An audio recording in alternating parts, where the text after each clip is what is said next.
ya untuk manajemen kelistrikan ya, power management ya. Dan yang namanya listrik itu ya, dia punya tegangan ya bolak-balik ya, atau juga ada positif negatif ya. Dimana yang namanya faktor grounding itu penting ya. Kalau ada tegangan yang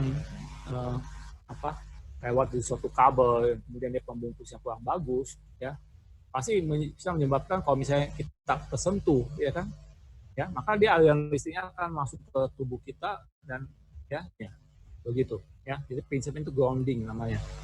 Nah makanya kalau Anda lihat kan ya, kayak kulkas ya, kayak AC ya, unsur-unsur benda yang punya tegangan elektrostatis gitu ya, itu harus punya groundingnya ya, harus kita pasang ground supaya dia langsung lempar ke bumi gitu ya, lempar ke tanah.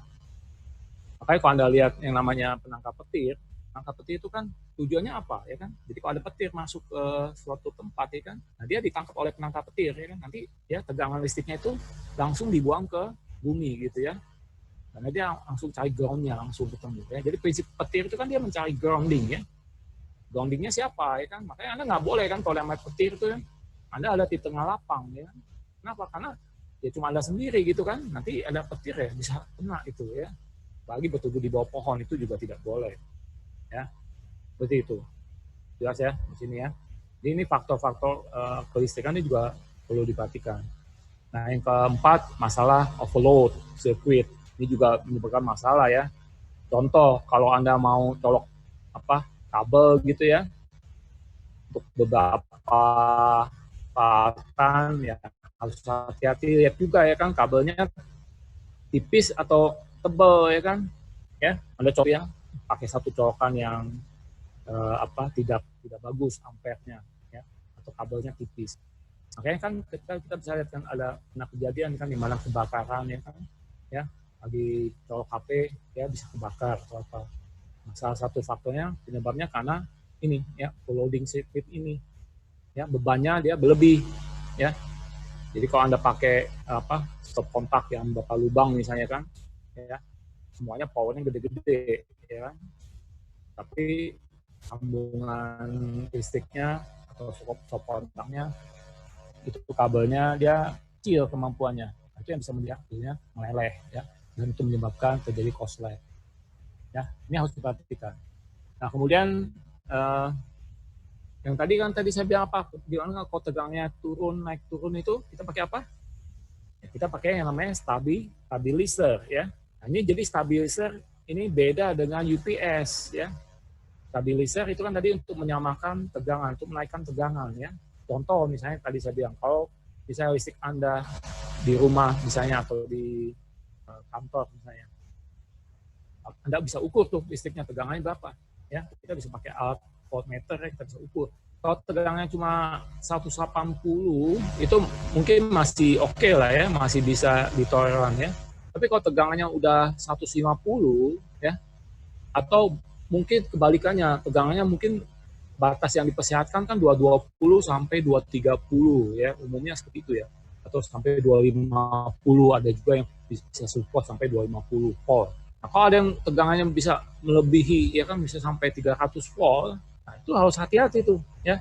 Karena itu bisa menyebabkan kerusakan ya pada barang atau benda elektronik tersebut ya. Jadi Anda harus pasang yang namanya stabilizer. Oke ya. Nah, sekarang kita bahas yang namanya UPS ya. UPS ini uninterrupted power supply. Ini adalah power cadangan ya. Beda dengan stabilizer ya. Jadi kalau stabilizer tadi kan untuk meratakan tegangan atau menyamakan tegangan ya, yang sesuai dengan ini ya, listriknya ya. Jadi kalau 150 dia naikin jadi 220 ya, menstabilkan tegangan. Makanya namanya stabilizer. Dengan kalau UPS itu kan dia itu back ya, ini untuk backup power seandainya misalnya listriknya down ya, atau mati lampu ya, mati listrik ya. Nah jadi dia bisa melakukan namanya tindakan ya kan, untuk menyalurkan tegangan ya. UPS ini kan tentu sifatnya ada yang sementara ya kan, misalnya bisa bertahan sampai 15 menit ya kan, bertahan sampai tergantung kemampuannya ya, sampai 1 jam juga ada, atau sampai 1 hari juga ada ya. Jadi ini gunanya untuk mempertahankan arus listrik yang masuk ke dalam tegangan tersebut ya. Kenapa penting kita pakai UPS ya? Kalau Anda tahu yang namanya switch ya, switch itu kan tidak punya tombol on off ya. Kalau router itu dia punya. Switch tidak punya tombol on off, berarti dia butuh listriknya akan nyala terus 24 jam ya kan. Tiap hari akan nyala terus. Karena dia nggak mungkin dimatikan. Ya, kalau switch kita udah hidupkan, otomatis switch itu tidak boleh kita matikan. Kenapa? Karena kita tahu karakteristiknya switch itu kan dia ada yang namanya broadcast ya. MAC address-nya harus di broadcast. Itu yang bisa menyebabkan kejadian kalau seandainya kita cabut powernya, kemudian kita nyala lagi, itu kan broadcast ya, dan itu butuh waktu yang panjang ya kan. Bayangkan kalau switch itu di company itu punya ratusan lebih gitu ya switch, dan itu dia tidak akan mampu ya. Makanya kenapa switch itu harus dipasangin UPS ya. Tujuannya kalau ada mati lampu atau apa ya, peralatan switch-nya masih bisa tetap nyala ya. Nah, kemudian ada emergency shut off ya. Ini juga bagaimana suatu tindakan kalau ada kejadian ya kan, maka ya kejadian emergency gitu ya, maka ada otomatis dia bisa melakukan tindakan shut off ya, shutdown gitu ya. Jadi ini adalah suatu aspek yang penting ya untuk power management ya. Bagaimana supaya kejadian misalnya tadi ya ada korslet ya, maka kita tahu kan kita pasang string ya kan, kita pasang NCB. Itu gunanya apa ya? Untuk kalau terjadi korslet apa ya kan, tegangannya nempel gitu ya, listriknya korslet, maka otomatis NCB-nya akan putus ya kan, ya. Dan kita tahu kan kalau listrik putus berarti something ada yang kejadian di mana terjadi itu tadi ya, masalah korslet atau apa. Itu untuk mengamankan ya. Kalau misalnya kita nggak pasang string atau NCB, bisa kejadian lebih parah lagi ya kan, ya. Nah, most computer room and wiring closet are equipped with an emergency power shut off, gitu ya. Jadi kebanyakan semua computer room ya dan kabel-kabel gitu ya, kabel atau apa itu dilengkapi juga dengan emergency power shut off, ya. Ini tujuan untuk melindungi, ya kan, jangan sampai panelnya atau peralatan networknya bisa rusak ya. Nah, kemudian kita bahas yang kalau tadi kita bahasnya listrik ya kan, dari api. Sekarang kita bicara juga dari sisi water problem ya. Kalau misalnya rentan terhadap air ya, banjir ya.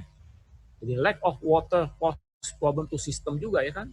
Ya, bayangkan pernah ada kejadian kan satu gedung ya, itu terendam banjir ya.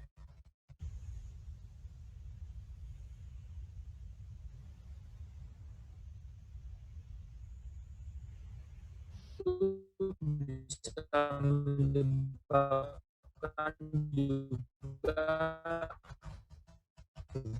kejadian ya, jika Anda mau lihat operasional gedung ya, operasional gedung ya kan, bikin basement ya, bikin sampai berapa lantai di bawah basementnya gitu ya. Kita harus lihat juga ya kan, lingkungan sekitarnya itu rawan banjir atau tidak ya kan, dekat sungai atau jauh dari sungai ya. Jadi bahaya tuh ya, kalau Anda misalnya nanti mau tinggal gitu ya, beli rumah misalnya atau melihat rumah ya, Anda harus perhatikan ya kan, daerah itu bebas banjir apa enggak ya.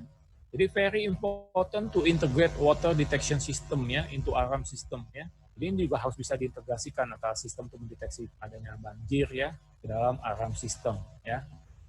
Itu. Ya. Jadi pengamanannya bagusnya di mana? Kalau kita punya server room misalnya kan, Anda punya gedung nih 25 lantai misalnya atau 40 lantai ya kan. Bagusnya server room-nya ada di mana? Ya. Kalau di lantai paling tinggi berarti resikonya adalah tadi ya kan, ya, kebakaran atau gempa ya. Kalau dia paling bawah, tahunya di basement ya risikonya adalah banjir ya, perawatannya bisa kena banjir. Nah, gitu ya. Jadi harus pertimbangan juga kan, yang pernah saya sampaikan ya, biasanya dipasangnya di lantai 2 atau lantai 3 ya. Supaya apa? Kalau ada kejadian ya mau kebakaran atau apa kan listriknya pasti mati kan. Soalnya masih bisa turun ke bawah ya kan, ya lewat tangga darurat ya. Itu kan nggak capek jadinya kan, nggak bisa pakai lift ya. Jadi hal seperti itu juga merupakan suatu concern ya kan, ya dari IT governance ya, IT security governance ya. Tata kelola ya kan sistem informasi itu juga terkait dengan aspek physical security juga. Ya. Nah, kemudian kita lanjut lagi dengan yang namanya struktur gedung ya. Jadi sebenarnya ini ilmu-ilmu yang related juga ke sipil sebetulnya kan ya, teknik sipil ya. Kalau kita belajar sedikit dari ilmu teknik sipil ya, dia juga mempelajari hal-hal seperti ini kan, aspek-aspek ya kan, menghindari terjadinya bahaya ya. Jadi unavoidable force can cause failure of structure that house organization ya. Jadi kalau misalnya kita bicarakan bangun fondasinya nggak kuat ya, dan gedungnya dipasang ya, suatu saat kalau misalnya ada gempa atau ada getaran sedikit aja dia pasti sudah berubah strukturnya ya. Struktur kolom itu penting ya kan ya, kolom suatu gedung ya. Kenapa harus dihitung ya kan, pasang kolom strukturnya ya kan untuk temboknya, karena itu penting untuk melihat bagaimana gedung ini bisa ya tetap bertahan kalau adanya gempa ya kan. Jadi struktur itu dirancang dan dikonstruksi dengan batas-batas beban ya. Misalnya Anda bangun fondasi ya, itu fondasi itu kuat untuk berapa lantai gitu ya. Kuat nggak untuk 2 lantai ya atau 3 lantai ya. Atau kalau misalnya gedung ya kan, gedung ini dibangun untuk berapa lantai ya, maka fondasinya itu juga harus dikuatkan ya. Gitu ya. Periodic inspection ini juga harus dilakukan ya.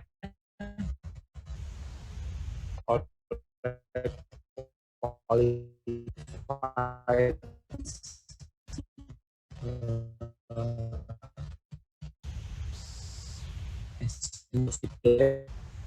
tes itu ya melihat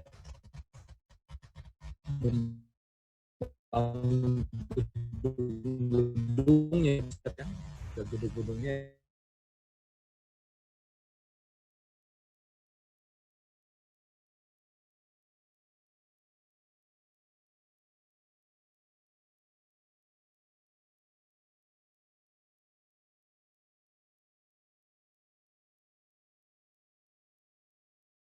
Oke, halo, tes sudah ada muncul suaranya?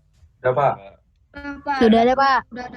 Ini listrik internet saya mungkin yang di lemot kali ya, atau di tempat Anda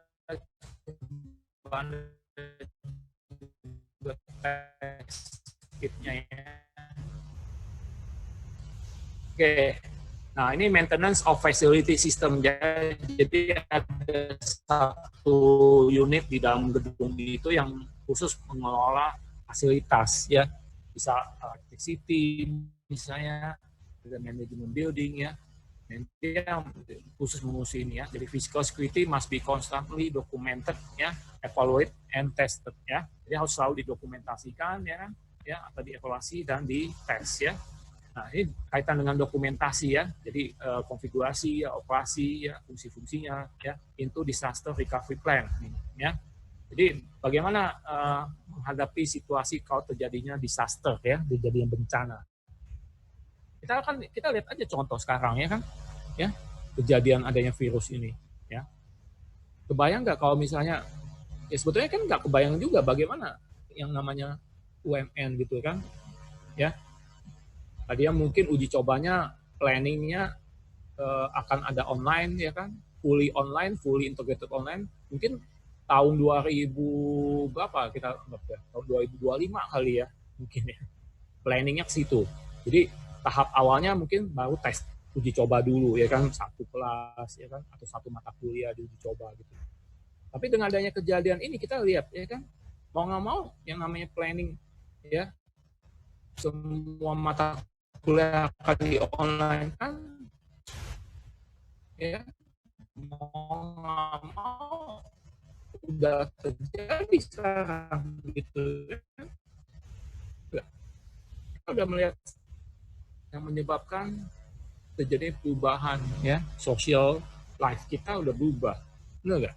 Social ya, kehidupan ya, yang namanya nggak bisa lagi kita apa keluar secara fisik gitu ya, semuanya mengandalkan online ya, work from home gitu kan.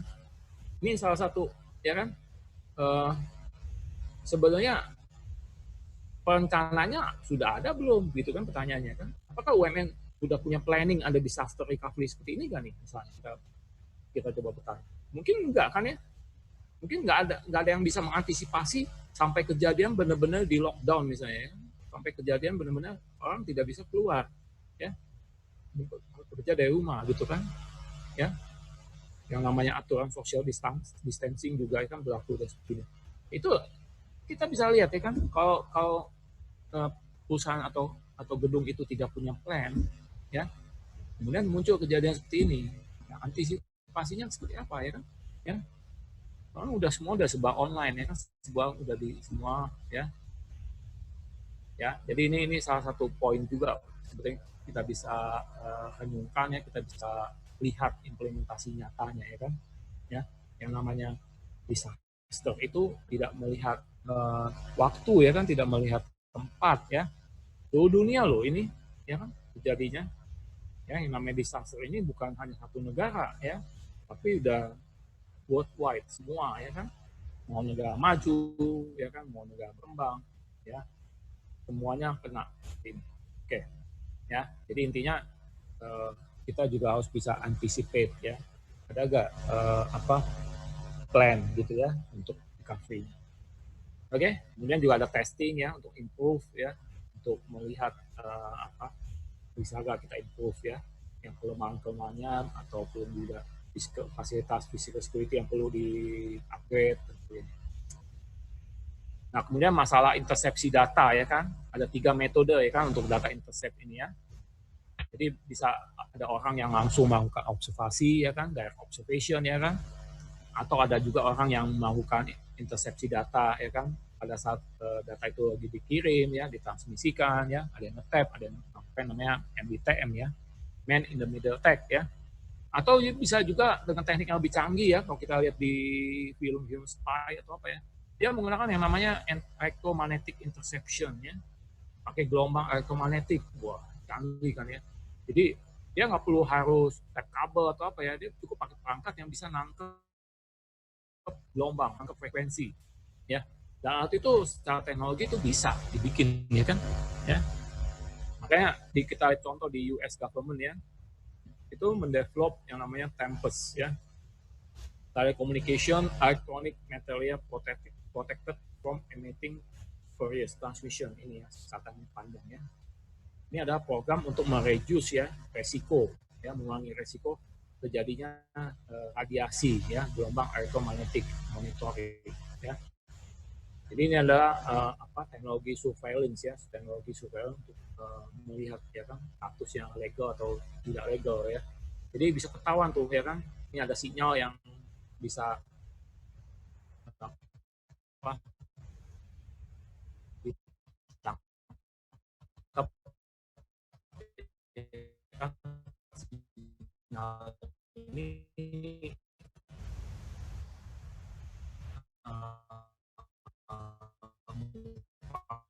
yang security ya, di laptop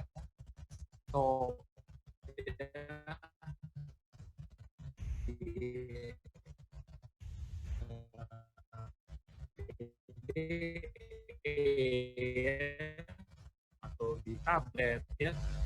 Jadi dia membutuhkan lebih ya keamanan dibanding dengan Oke,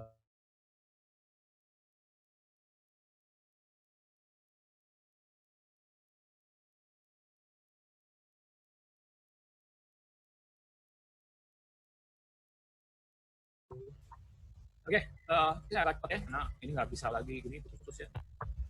Kita speednya kita naikin lagi deh. Ya. Ya, jadi intinya ya peralatan-peralatan mobile ya kan itu perlu juga ditambahkan keamanan fisiknya. Ya, contoh simpelnya apa? Ya kalau laptop Anda tinggalkan di suatu ruangan ya, ya biasanya harus ada tambahan kabel ya, kayak misalnya di rantai di komputer software ya. Jadi misalnya kalau Anda tinggalkan sebentar, maka software itu punya software yang bisa langsung shutdown misalnya ya, atau store on laptop ya, atau burglar alarm ya, jadi alarm untuk mendeteksi adanya pencuri ya yang mengambil PC card dan sebagainya. Ya. Jadi ini ilustrasi seperti ini ya, laptop theft deterrence ya, di software ya. Jadi nanti secara periodik laptop ini akan memberikan suatu report ya, connection and electronic serial number. Nanti akan ada satu pusat kendali di sini ya yang bisa memantau ya kan laptop yang ada. Nah, kalau ada pencurian ya, computer information itu nanti pasti akan bisa ditindaklanjuti ya. Nah, remote computing security ya, ini remote site computing ya, away from organization safety. Jadi kadang-kadang sekarang kita juga bicara pengamanan secara remote, secara jarak jauh. Pengamanan fisik ya tentunya ini ya, bagaimana kita bisa mengaktifkan pintu ya secara remote dari jarak jauh ya, atau menghidupkan AC misalnya kan saat kita bepergian ya, AC di rumah kita bepergian. Itu salah satu contoh mekanisme untuk remote ya, remote security ya. Kemudian juga kaitan dengan kondisi sekarang kita udah bicara dengan namanya telecommuting ya kan, bagaimana ya orang bekerja ya dari luar ya, remote ya, akses ke company ya, bisa melakukan cara dengan tadi ya mekanisme seperti kita lakukan ini ya dengan online gitu ya, dengan internet ya, dial up atau list line point to point-nya itu teknologi platformnya ya. Tapi intinya bagaimana ya kan orang bisa work from home gitu ya, bekerja dari rumah ya kan, tanpa harus datang.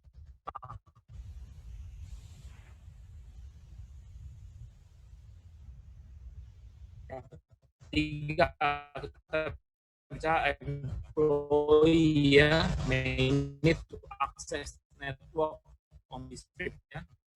Kita need internet ya untuk internet company dari luar ya kan, dengan cara apa? Ya amankan jaringannya ya dengan teknologi VPN tersebut. Kemudian keempat ya, to provide secure extension of organization internal network ya, all external connection and system must be secure ya. Jadi tujuannya menyediakan ya peluasan keamanan dari organisasi internal network tersebut ya, di mana yang namanya koneksi secara remote ya itu masih bisa diamankan ya saat dia masuk ke dalam sistem. Nah, sekarang kita bicara special consideration-nya apa? Pertimbangannya apa sih untuk physical security threat ini, untuk ancaman terhadap fisik? Kita akan membuat apakah develop physical security in-house or outsource? Ayo. Apakah yang namanya pengamanan fisik itu kita lakukan sendiri, ya kan? Atau kita outsourcing aja gitu ya? Kita sewa konsultan atau kita sewa third party ya, pihak ketiga untuk menunggasi outsourcing. Nah, kayak misalnya contoh Sapam ya, mungkin Sapam ya kita outsource ya kan, ya penjaga guard ya kan, ada kan sekarang perusahaan untuk menyediakan jasa pengawalan misalnya atau jasa pengamanan ya, kita sewa Sapam. Tapi problemnya adalah kalau Sapamnya itu ada macam-macam, berbahaya juga gitu ya. Nah itu ya, jadi banyak pertimbangan ya, many qualified and professional agency. Kalau kita bicara outsourcing, ya outsourcing itu sebetulnya juga bagus karena dia juga banyak yang berkualifikasi yang baik, yang tinggi, dan profesional, gitu ya. Jadi nggak mesti yang namanya outsourcing itu jelek ya kan, atau outsourcing itu membahayakan physical security-nya company ya kan. Itu pertama. Jadi kita bicara dari sisi ada apa pihak yang punya kualifikasi yang bagus juga ya, atau profesional juga ya. Kalau ada ya kita pakai, itu lebih bagus ya kan. Dia bisa secara objektif untuk develop physical security yang semestinya gitu ya. Yang kedua adalah kita melihat benefit-nya ya, of outsourcing ya.